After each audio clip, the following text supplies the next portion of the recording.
In what ways does your media product use, develop or challenge forms and conventions of real media products?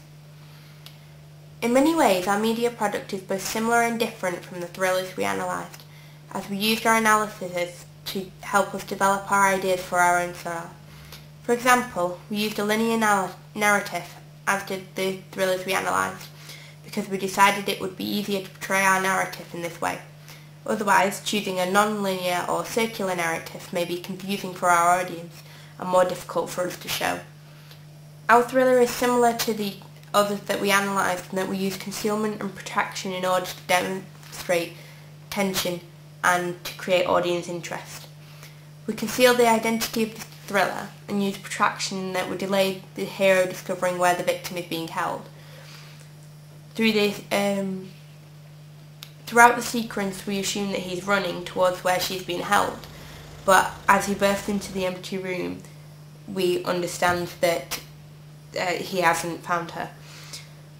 We originally decided to make a psychological thriller as we thought that psychological thrillers would be most popular with our target audience due to the feedback we received from our original questionnaire.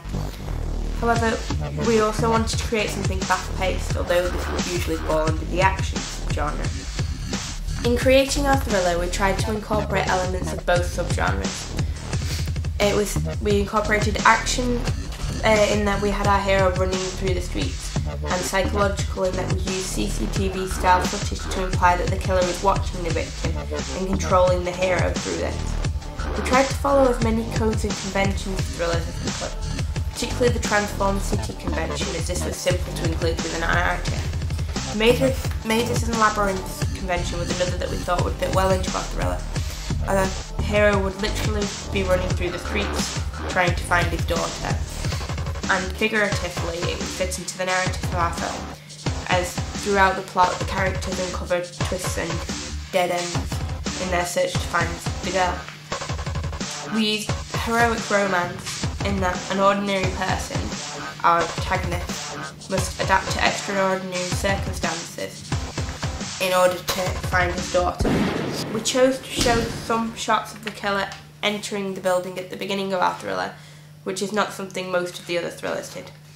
We decided to do this as we wanted to add more mystery or tension to our thriller. We thought that in this way we could cause the audience to associate the killer with the man running and the girl in the room, as the killer was the reason behind these things.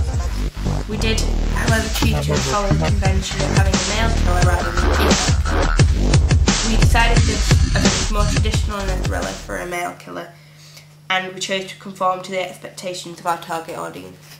We originally planned to film on 3 occasions, once in the town centre to film the shots of our hero running outside, once at Evans' house to film the shots of our hero running inside of the building and also the shots of the girl in the room, and then once outside of Evans' house to film the shots of the killer, although we actually filmed on more occasions of this because of time restrictions for our actors. We wanted to use high-angle shots to film the girl in the room, as we would be able to use these as CCTV footage, and we wanted to use the canting angle shots of the killer and of the man running in order to create a sense of unease within the audience, and to imply that something was wrong. I think that our opening sequence is successful as a thriller, as I believe we managed to create tension and suspense through the part of the sequence where our hero is running through the streets. It is clear that he's running quickly and towards something, therefore building tension through the fact that the audience aren't aware of his destination. Tension is also created through the part of our thriller when our hero runs into the room to find it empty, as we cut all non-diegetic sounds to put emphasis on the scene, and the audience were expecting him to find the girl.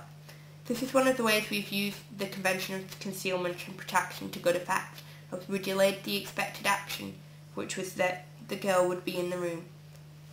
That we also used shots of the girl in the room intermittently throughout the sequence is also how we made our opening successful, as this keeps the audience interest. Therefore, I think that our opening is a good example of an opening for a thriller. An analysis of our finished thriller can be found in section 12 of my blog.